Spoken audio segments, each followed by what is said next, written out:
বিসমিল্লাহির রহমানির রহিম। আসসালামু আলাইকুম প্রিয় দর্শক ভাই বোন। আজকে আমি আপনাদের সাথে শেয়ার করব এক মাদ্রাসা ছাত্রের অসাধারণ ঈমানি ঘটনা, যা আমাদের সবার জন্য শিক্ষণীয়। গল্পটি শুরু হয় বাংলাদেশের এক প্রত্যন্ত গ্রাম থেকে। গ্রামের নাম নূরপুর। এই গ্রামে ছিল একটি পুরনো মাদ্রাসা। মাদ্রাসাটির নাম ছিল জামিয়া ইসলামিয়া নূরপুর। সবুজ মাঠের পাশে ছায়াঘেরা পরিবেশে অবস্থিত এই মাদ্রাসায় পড়ত প্রায় ২০০ ছাত্র। মাদ্রাসার চারপাশে ছিল আম, জাম, কাঁঠালের বাগান। দূরে দেখা যেত নদীর সুনীল জল।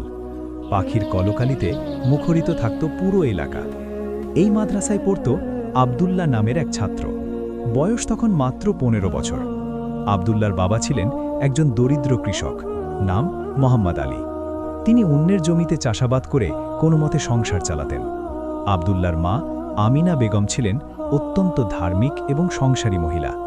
তাদের ছিল একটি ছোট কুঁড়ে ঘর, টিনের চাল, মাটির দেয়াল, কিন্তু সেই ঘরেই ছিল অসীম ভালোবাসা এবং দ্বীনের প্রতি গভীর অনুরাগ। আব্দুল্লাহর মা প্রতিদিন ফজরের নামাজের পর দোয়া করতেন তার ছেলের জন্য। তিনি চাইতেন আব্দুল্লাহ একজন বড় আলেম হোক, দ্বীনের খেদমত করুক, মানুষকে সঠিক পথ দেখাক। আমিনা বেগম নিজে তেমন লেখাপড়া জানতেন না, কিন্তু তিনি বুঝতেন ইলমের গুরুত্ব। তিনি জানতেন যে জ্ঞান অর্জন করা প্রতিটি মুসলিমের জন্য ফরজ। আব্দুল্লাহ ছিল অত্যন্ত মেধাবী ছাত্র। সে ক্লাসে সবসময় প্রথম হতো। কুরআন তেলাওয়াতে তার কণ্ঠ ছিল অসাধারণ। হাদিস মুখস্থ করার ক্ষমতা ছিল বিস্ময়কর। শিক্ষকরা সবাই তাকে খুব স্নেহ করতেন। মাদ্রাসার প্রধান মাওলানা সাহেব বলতেন, আব্দুল্লাহর মধ্যে আল্লাহ বিশেষ নূর দিয়েছেন। কিন্তু আব্দুল্লাহ পরিবার ছিল অত্যন্ত দরিদ্র। অনেক সময় তাদের ঘরে খাবার থাকত না। আব্দুল্লাহ মাদ্রাসায় থাকত এবং খেত, কিন্তু মাদ্রাসার খাবারও ছিল সীমিত। সাধারণত ভাত আর ডাল, মাঝে মাঝে তরকারি, মাছ বা মাংস পাওয়া যেত খুবই কম। তবুও আব্দুল্লাহ কখনো অভিযোগ করত না। সে জানত দুনিয়া হলো পরীক্ষার জায়গা। একদিনের ঘটনা, সেদিন ছিল শুক্রবার, জুমার নামাজের দিন। মাদ্রাসায় বিশেষ আয়োজন ছিল। একজন বড় আলেম আসবেন বয়ান করতে, নাম মাওলানা তাহের সাহেব। তিনি দেশের অন্যতম শ্রেষ্ঠ মুফতি এবং বক্তা। তার বয়ান শোনার জন্য দূর দূরান্ত থেকে মানুষ আসত। সেদিন সকালে আব্দুল্লাহ খুব মনোযোগ সহকারে গোসল করল, পরিষ্কার কাপড় পরল। যদিও তার কাপড়ে অনেক তালি ছিল, কিন্তু সেগুলো ছিল পরিচ্ছন্ন। সে মেসওয়াক করল, সুগন্ধি ব্যবহার করল। যদিও সেই সুগন্ধি ছিল খুবই সাধারণ মানের, তবুও সে চেষ্টা করেছিল নিজেকে পরিপাটি করতে। জুমার নামাজের আগে মাওলানা তাহের সাহেব দীর্ঘ বয়ান করলেন। তিনি বললেন তাকওয়া সম্পর্কে, আল্লাহ ভীতি সম্পর্কে। তিনি বললেন দুনিয়ার সম্পদ আসলে কোনো সম্পদ না, আসল সম্পদ হল ঈমান এবং সৎকর্ম। তিনি সাহাবাদের জীবনী থেকে অনেক উদাহরণ দিলেন। হজরত আবু বকর রাজিয়াল্লাহু আনহুর ত্যাগের কথা বললেন। হজরত উমর রাজিয়াল্লাহু আনহুর ন্যায়পরায়ণতার কথা বললেন। আব্দুল্লাহ মনোযোগ দিয়ে শুনছিল। প্রতিটি কথা তার হৃদয়ে গেঁথে যাচ্ছিল। মাওলানা সাহেব যখন বললেন যে আল্লাহ তাআলা মানুষের নিয়ত দেখেন, কর্ম নয়, তখন আব্দুল্লাহর চোখ দিয়ে পানি গড়িয়ে পড়ল। সে মনে মনে দোয়া করল, ইয়া আল্লাহ, আমার নিয়ত পাক রাখো। নামাজের পর মাদ্রাসায় খাবারের আয়োজন করা হলো।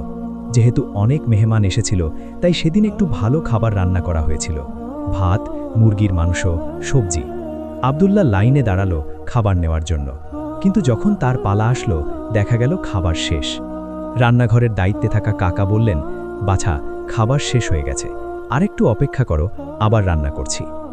আব্দুল্লাহ হাসি দিয়ে বলল, কোনো সমস্যা নেই কাকা, আমি অপেক্ষা করব। সে একপাশে বসে রইল। অন্য ছাত্ররা খাচ্ছিল, মেহমানরা খাচ্ছিল, সবাই আনন্দে খাবার খাচ্ছিল, আর আব্দুল্লাহ বসেছিল নীরবে। তার পেটে ছিল তীব্র ক্ষুধা। সকাল থেকে সে কিছু খায়নি, কিন্তু সে কোনো অভিযোগ করল না। প্রায় ১ ঘন্টা পর নতুন করে রান্না হলো, কিন্তু এবার শুধু ভাত আর ডাল, মাংস শেষ। আব্দুল্লাহ খেল সেই ভাত ডাল, খুব তৃপ্তি সহকারে খেল। সে আল্লাহর শুকরিয়া আদায় করল, মনে মনে বলল, আলহামদুলিল্লাহ, আল্লাহ আমাকে খাবার দিয়েছেন। এই ঘটনার পর থেকে আব্দুল্লাহ আরও বেশি মনোযোগী হয়ে গেল পড়াশোনায়। সে দিন রাত মেহনত করত। ফজরের নামাজের পর কুরআন তেলাওয়াত করত, তারপর হাদিস মুখস্থ করত। দিনের বেলা ক্লাসে যেত, বিকেলে আরবি ব্যাকরণ পড়ত, রাতে ফিকাহ অধ্যয়ন করত। মাদ্রাসার অন্য ছাত্ররা মাঝে মাঝে খেলাধুলা করত, গল্প করত, কিন্তু আব্দুল্লাহ সব সময় পড়ায় মগ্ন থাকত। তবে সে অহংকারী ছিল না, সবার সাথে ভালো ব্যবহার করত। কেউ কিছু জিজ্ঞেস করলে খুব ভালোভাবে বুঝিয়ে দিত। একদিন মাদ্রাসায় এক নতুন ছাত্র ভর্তি হলো। তার নাম রহিম। রহিম এসেছিল শহর থেকে। তার বাবা ছিল ধনী ব্যবসায়ী। রহিমের কাছে ছিল দামি কাপড়, সুন্দর জুতো, নতুন বই। সে মাদ্রাসায় এসেছিল কারণ তার বাবা চাইতেন ছেলে দিনই শিক্ষা অর্জন করুক। রহিম প্রথমে অন্য ছাত্রদের দেখে একটু অবাক হলো, তাদের পোশাক দেখে, তাদের সাধারণ জীবনযাপন দেখে। কিন্তু আব্দুল্লাহকে দেখে সে মুগ্ধ হলো। আব্দুল্লাহর জ্ঞান, তার বিনয়, তার চরিত্র দেখে রহিম অভিভূত হলো। রহিম আব্দুল্লাহর বন্ধু হতে চাইল। আব্দুল্লাহ খুব খুশি হলো। তারা দুজন একসাথে পড়াশোনা করতে লাগলো। রহিম আব্দুল্লাহ থেকে অনেক কিছু শিখল, শুধু পড়াশোনা নয়, জীবনযাপনের পদ্ধতিও। একদিন রহিম আব্দুল্লাহকে জিজ্ঞেস করল, তুমি কখনো মন খারাপ করো না? তোমার এত অভাব, তবুও তুমি সবসময় হাসি খুশি থাকো কিভাবে? আব্দুল্লাহ উত্তর দিল, ভাই রহিম, আল্লাহ তাআলা আমাকে সবচেয়ে বড় নেয়ামত দিয়েছেন, সেটা হলো ঈমান। আমি মুসলিম। আমি জানি এই দুনিয়া অস্থায়ী, আসল জীবন হলো আখিরাত। আল্লাহ আমাকে পরীক্ষা করছেন, আমি এই পরীক্ষায় উত্তীর্ণ হতে চাই। রহিম আরও জিজ্ঞেস করল, কিন্তু তুমি কি কখনো ভালো খাবার খেতে চাও না? ভালো কাপড় পরতে চাও না? আব্দুল্লাহ হেসে বলল, অবশ্যই চাই, আমিও মানুষ, কিন্তু আমি জানি আল্লাহ আমাকে যা দিয়েছেন সেটাই আমার জন্য উত্তম। হয়তো আমার জন্য এখন সম্পদ ভালো নয়, হয়তো সম্পদ পেলে আমি পথভ্রষ্ট হয়ে যেতাম। আল্লাহ আমার চেয়ে ভালো জানেন। এই কথাগুলো শুনে রহিমের চোখ খুলে গেল। সে বুঝতে পারল যে প্রকৃত সম্পদ কি। সে বুঝল যে আব্দুল্লাহ বাহ্যিকভাবে দরিদ্র হলেও আসলে সে খুব ধনী। তার হৃদয়ে আছে ঈমানের সম্পদ। দিন যেতে লাগল, আব্দুল্লাহ ক্রমাগত উন্নতি করতে লাগল। বার্ষিক পরীক্ষায় সে সর্বোচ্চ নম্বর পেল। মাদ্রাসার মাওলানা সাহেব তাকে বিশেষ পুরস্কার দিলেন, একটি সুন্দর কুরআন শরীফ এবং একটি হাদিস গ্রন্থ। আব্দুল্লাহ এই পুরস্কার পেয়ে অত্যন্ত খুশি হল। সে মাওলানা সাহেবের পা ছুঁয়ে সালাম করল, কৃতজ্ঞতা প্রকাশ করল। মাওলানা সাহেব তাকে বুকে জড়িয়ে ধরলেন, বললেন, বেটা, তুমি আমাদের সম্মান বাড়িয়েছ, আল্লাহ তোমাকে আরও উন্নতি দিন। সেদিন রাতে আব্দুল্লাহ অনেকক্ষণ দোয়া করল। সে আল্লাহর কাছে কান্নাকাটি করল, বলল, ইয়া আল্লাহ, আমি অযোগ্য বান্দা, তুমি আমাকে এত কিছু দিয়েছ, আমাকে ক্ষমা করো, আমাকে তোমার পথে অবিচল রাখো, আমাকে দিয়ে দ্বীনের খেদমত করাও। এরপর একটি বড় ঘটনা ঘটল। মাদ্রাসায় একটি প্রতিযোগিতার আয়োজন করা হলো। এটি ছিল জেলা পর্যায়ের হিফজুল কুরআন প্রতিযোগিতা। বিভিন্ন মাদ্রাসা থেকে হাফেজরা অংশগ্রহণ করবেন। যিনি জয়ী হবেন তিনি পাবেন একটি বিশেষ বৃত্তি এবং বড় মাদ্রাসায় পড়ার সুযোগ। আব্দুল্লাহ তখন কুরআনের 15 পারা মুখস্থ করেছিল। সে সম্পূর্ণ হাফেজ ছিল না, কিন্তু মাওলানা সাহেব তাকে উৎসাহ দিলেন প্রতিযোগিতায় অংশ নিতে। বললেন, চেষ্টা করো বাছা, ফলাফল আল্লাহর হাতে। প্রতিযোগিতার দিন এলো। বিভিন্ন মাদ্রাসা থেকে প্রায় 50 জন হাফেজ এসেছিল। সবাই খুব ভালো, অনেকেই সম্পূর্ণ কুরআন মুখস্থ। আব্দুল্লাহ একটু ঘাবড়ে গেল, কিন্তু সে সাহস হারালো না। সে বিসমিল্লাহ বলে প্রতিযোগিতায় নামল। প্রথম রাউন্ডে হাফেজদের এলোমেলোভাবে যে কোনো সূরা থেকে তেলাওয়াত করতে হবে। আব্দুল্লাহ যখন তেলাওয়াত শুরু করল, সবাই মুগ্ধ হয়ে গেল। তার কণ্ঠ ছিল অসাধারণ মিষ্টি, তার তাজবিদ ছিল নিখুঁত। তার তেলাওয়াত শুনে মনে হচ্ছিল যেন স্বর্গীয় সুর। প্রথম রাউন্ড শেষে 30 জনকে বাছাই করা হলো। আব্দুল্লাহ তাদের মধ্যে ছিল। দ্বিতীয় রাউন্ডে হাফেজদের নির্দিষ্ট সূরার তাফসির বলতে হবে। আব্দুল্লাহ সূরা ইউসুফের তাফসির বলল। সে খুব সুন্দরভাবে ব্যাখ্যা করল। নবী ইউসুফ আলাইহিস সালামের ধৈর্য এবং আল্লাহ প্রতি তাওয়াক্কুলের কথা বলল। দ্বিতীয় রাউন্ডে 10 জন বাছাই হলো। তৃতীয় এবং শেষ রাউন্ডে হাফেজদের একটি বিশেষ পরীক্ষা দেওয়া হলো। তাদের চোখ বেঁধে কুরআন থেকে যে কোনো আয়াত বলা হবে। তাদের বলতে হবে সেটি কোন সূরা, কোন আয়াত এবং পরবর্তী আয়াত কি। এটি ছিল অত্যন্ত কঠিন পরীক্ষা, কিন্তু আব্দুল্লাহ অসাধারণ পারদর্শিতা দেখালো। প্রতিটি আয়াত সে নির্ভুলভাবে শনাক্ত করল, পরবর্তী আয়াতও সঠিকভাবে বলল। অবশেষে ফলাফল ঘোষণা করা হলো। সবাই অপেক্ষা করছিল। প্রথম রানার আপ, দ্বিতীয় রানার আপ ঘোষণা করা হলো। তারপর ঘোষণা করা হলো চ্যাম্পিয়নের নাম, আব্দুল্লাহ। সবাই তালি দিয়ে উঠল। আব্দুল্লাহ মঞ্চে গেল। তাকে একটি সুন্দর ট্রফি এবং সার্টিফিকেট দেওয়া হলো। পুরস্কার হিসেবে দেওয়া হলো 5000 টাকা এবং রাজধানীর বড় একটি মাদ্রাসায় বৃত্তিসহ পড়ার সুযোগ। আব্দুল্লাহ পুরস্কার নিয়ে সবার সামনে দোয়া করল, বলল, আলহামদুলিল্লাহ, সমস্ত প্রশংসা আল্লাহর। আমি আল্লাহর শুকরিয়া আদায় করছি। আমি আমার পিতামাতা, আমার শিক্ষকদের কৃতজ্ঞতা জানাচ্ছি। এই পুরস্কার আসলে আল্লাহর দান। আমি প্রতিজ্ঞা করছি, আমি এই সম্মান বজায় রাখব। আমি দ্বীনের খেদমত করব। মাদ্রাসায় ফিরে আব্দুল্লাহকে নায়কের মতো বরণ করা হলো। সবাই তাকে অভিনন্দন জানালো। মাওলানা সাহেব খুব খুশি হলেন। তিনি আব্দুল্লাহকে বুকে জড়িয়ে ধরলেন, বললেন, বেটা, তুমি আমাদের সম্মান বাড়িয়েছ। আল্লাহ তোমাকে আরও উন্নতি দিন। আব্দুল্লাহ সেই 5,000 টাকা নিয়ে বাড়ি গেল। তার মা বাবা দেখে খুশিতে কাঁদতে লাগলেন। এত টাকা তারা জীবনে একসাথে দেখেননি। আব্দুল্লাহর মা বললেন, বেটা, তুমি আমাদের গর্ব। আল্লাহ তোমাকে হেফাজত করুন। কিন্তু আব্দুল্লাহ এই টাকা নিজের জন্য খরচ করল না। সে টাকার একটি অংশ দিয়ে মায়ের জন্য একটি সাধারণ শাড়ি কিনল, বাবার জন্য একটি টুপি কিনল। বাকি টাকা সে মাদ্রাসায় দান করে দিল। এভাবে আব্দুল্লাহ অনেক মানুষের জীবন পরিবর্তন করে দিলেন। তার কথা, তার চরিত্র, তার ব্যবহার মানুষকে প্রভাবিত করত। মানুষ তার কাছ থেকে শুধু ইলম নয়, জীবনযাপনের পদ্ধতিও শিখত। 5 বছর পর আব্দুল্লাহ মাদ্রাসা থেকে সর্বোচ্চ ডিগ্রি নিয়ে পাশ করল। তাকে মুফতির পদ দেওয়া হলো। এখন সে ফতোয়া দিতে পারত, মানুষের ইসলামিক সমস্যার সমাধান দিতে পারত। অনেক বড় বড় মাদ্রাসা থেকে তাকে চাকরির অফার আসলো, ভালো বেতন, ভালো সুযোগ সুবিধা। কিন্তু আব্দুল্লাহ সব অফার প্রত্যাখ্যান করল। সে সিদ্ধান্ত নিল সে তার গ্রামে ফিরে যাবে, সেখানে একটি মাদ্রাসা স্থাপন করবে, গরিব ছেলে মেয়েদের বিনামূল্যে শিক্ষা দেবে। সবাই তাকে বোঝাতে চাইল, বলল, তুমি এত মেধাবী, তুমি বড় জায়গায় থাকো, বড় কাজ করো, গ্রামে গিয়ে কি করবে? কিন্তু আব্দুল্লাহ বলল, আমি গরিব ঘরের ছেলে, আমি জানি দরিদ্রতা কি। আমি চাই আমার মতো আরও অনেক গরিব ছেলে মেয়ে ইলম অর্জন করুক। আমি তাদের সেবা করতে চাই। সে গ্রামে ফিরে গেল। তার বাবা মা তাকে দেখে খুব খুশি হলেন। গ্রামের মানুষ তাকে সম্মান দিয়ে বরণ করল। এখন আব্দুল্লাহ আর সেই সাধারণ ছাত্র নেই, সে একজন বড় আলেম। কিন্তু তার বিনয় এতটুকুও কমেনি। আব্দুল্লাহ একটি ছোট মাদ্রাসা স্থাপন করল। প্রথমে মাত্র 10 জন ছাত্র ভর্তি হলো, কিন্তু তার আন্তরিক প্রচেষ্টা এবং উত্তম শিক্ষার কারণে ধীরে ধীরে ছাত্র সংখ্যা বাড়তে লাগল।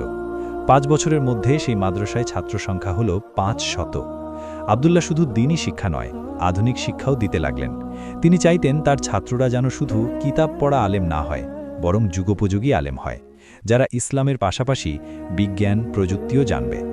তিনি মাদ্রাসায় কম্পিউটার শিক্ষার ব্যবস্থা করলেন, ইংরেজি ভাষা শেখার ব্যবস্থা করলেন। তবে সবকিছুর কেন্দ্রে রাখলেন কুরআন এবং হাদিসের শিক্ষা। একদিন তার পুরনো বন্ধু রহিম তার সাথে দেখা করতে এলো। রহিম এখন একজন সফল ব্যবসায়ী, কিন্তু সে ভুলে যায়নি আব্দুল্লাহর শিক্ষা। রহিম বলল, দোস্ত, তুমি চাইলে এখন অনেক টাকা কামাতে পারতে, কিন্তু তুমি এই গ্রামে থেকে গরিব ছেলে মেয়েদের পড়াচ্ছ। তোমার কোনো আফসোস নেই? আব্দুল্লাহ হেসে বলল, আফসোস? একদমই না, বরং আমি খুব খুশি। আমি আমার জীবনের উদ্দেশ্য খুঁজে পেয়েছি। আমি আল্লাহর রাস্তায় কাজ করছি। এর চেয়ে বড় সৌভাগ্য আর কি হতে পারে? রহিম মাথা নিচু করল, বলল, তুমি ঠিক বলেছ। তোমার কাছ থেকে আমি অনেক কিছু শিখেছি। তুমি আমার প্রকৃত বন্ধু এবং শিক্ষক। সময় এগিয়ে চলল। আব্দুল্লাহর মাদ্রাসা থেকে অনেক ছাত্র বের হলো। তারা দেশের বিভিন্ন প্রান্তে ছড়িয়ে পড়ল। কেউ ইমাম হলো, কেউ শিক্ষক হলো, কেউ দায়ী হলো। সবাই তাদের উস্তাদ আব্দুল্লাহর শিক্ষা মনে রাখল। আব্দুল্লাহ বিয়ে করলেন এক সাধারণ পরিবারের মেয়েকে, নাম ফাতিমা। ফাতিমা খুব ধার্মিক এবং বিনয়ী মহিলা। তারা একসাথে সুখী সংসার করলেন। আল্লাহ তাদের 2 ছেলে এবং 1 মেয়ে দান করলেন। আব্দুল্লাহ তার সন্তানদের সেই একই শিক্ষা দিলেন যা তিনি নিজে পেয়েছিলেন। তাদের শেখালেন বিনয়, সহনশীলতা, ধৈর্য এবং আল্লাহর প্রতি পূর্ণ আস্থা। তাদের বললেন, দুনিয়া অস্থায়ী, আসল জীবন আখিরাতে। তোমরা সেই জীবনের জন্য প্রস্তুতি নাও।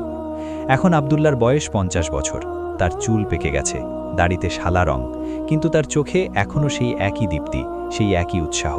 তিনি এখনও প্রতিদিন ফজরের নামাজের পর ছাত্রদের পড়ান, তাদের বোঝান, তাদের পথ দেখান। গ্রামের মানুষ তাকে অত্যন্ত সম্মান করে। কেউ তাকে হুজুর বলে ডাকে, কেউ বলে মৌলানা সাহেব। তিনি সবার সাথে ভালো ব্যবহার করেন। গরিব, ধনী, ছোট বড় সবাইকে সমান চোখে দেখেন। একদিন এক সাংবাদিক তার সাক্ষাৎকার নিতে এলো। সাংবাদিক জিজ্ঞেস করল, মৌলানা সাহেব, আপনার সাফল্যের রহস্য কি? আব্দুল্লাহ বললেন, সাফল্য? আমি নিজেকে সফল মনে করি না। আমি শুধু একজন সাধারণ মানুষ যে চেষ্টা করছে আল্লাহর সন্তুষ্টি অর্জন করতে। যদি কোনো রহস্য থাকে, তবে সেটা হলো ধৈর্য, একাগ্রতা এবং আল্লাহর উপর পূর্ণ ভরসা। আমি যা কিছু পেয়েছি সব আল্লাহর দান, আমার কোনো কৃতিত্ব নেই। সাংবাদিক আবার জিজ্ঞেস করল, আপনি কি তরুণদের জন্য কোনো বার্তা দিতে চান? আব্দুল্লাহ কিছুক্ষণ চিন্তা করলেন, তারপর বললেন, হ্যাঁ, আমি তরুণদের বলবো, তোমরা দুনিয়ার প্রতিযোগিতায় পড়ে নিজেদের হারিয়ে ফেলো না। মনে রেখো, তোমরা কে? তোমরা আল্লাহর বান্দা। তোমাদের জীবনের উদ্দেশ্য হল আল্লাহর ইবাদত করা এবং মানুষের সেবা করা। অর্থ, সম্পদ, খ্যাতি, প্রতিপত্তি অবশ্যই গুরুত্বপূর্ণ, কিন্তু এগুলো লক্ষ্য নয়, মাধ্যম। প্রকৃত লক্ষ্য হল আল্লাহর সন্তুষ্টি। তোমরা জ্ঞান অর্জন করো, কিন্তু সেই জ্ঞান ব্যবহার করো মানবতার কল্যাণে। তোমরা সফল হও, কিন্তু সেই সাফল্য ব্যবহার করো দ্বীনের খেদমতে। সবচেয়ে বড় কথা, কখনো আল্লাহকে ভুলে যেও না। প্রতিটি কাজে তার সন্তুষ্টি খোঁজো, তাহলে তোমরা দুনিয়া এবং আখিরাত দুটোতেই সফল হবে। এই ছিল আব্দুল্লাহর গল্প, একজন সাধারণ গরিব ছাত্র থেকে একজন সম্মানিত আলেম হওয়ার গল্প। কিন্তু এই গল্পের আসল শিক্ষা কি? শিক্ষা হলো, জীবনে সাফল্য নির্ভর করে না বাহ্যিক সম্পদের উপর। সাফল্য নির্ভর করে অন্তরের পবিত্রতা, দৃঢ় সংকল্প এবং আল্লাহর প্রতি পূর্ণ ভরসার উপর। আব্দুল্লাহ দরিদ্র ছিলেন, কিন্তু তিনি সফল ছিলেন, কারণ তার হৃদয় ছিল সমৃদ্ধ, তার ঈমান ছিল মজবুত, তার নিয়ত ছিল পবিত্র। আসুন, আমরা সবাই আব্দুল্লাহর মতো জীবনযাপন করার চেষ্টা করি। আমরা জ্ঞান অর্জন করি, আমরা চরিত্রবান হই, আমরা বিনয়ী হই, আমরা কৃতজ্ঞ হই, আমরা অন্যের সেবা করি এবং সর্বোপরি আমরা আল্লাহকে খুশি করার চেষ্টা করি। মনে রাখবেন, জীবন খুব ছোট, আমরা জানি না কখন আমাদের সময় শেষ হবে। তাই এখনই সময় পরিবর্তনের, এখনই সময় নিজেকে সংশোধন করার, এখনই সময় আল্লাহর পথে ফিরে আসার। আল্লাহ তাআলা আমাদের সবাইকে হেদায়াত দান করুন, আমাদের সবাইকে সঠিক পথে চলার তৌফিক দিন, আমাদের জীবনকে আব্দুল্লাহর মতো সফল এবং বরকতময় করুন। আমিন। আসসালামু আলাইকুম ওয়া রাহমাতুল্লাহি ওয়া বারাকাতুহু।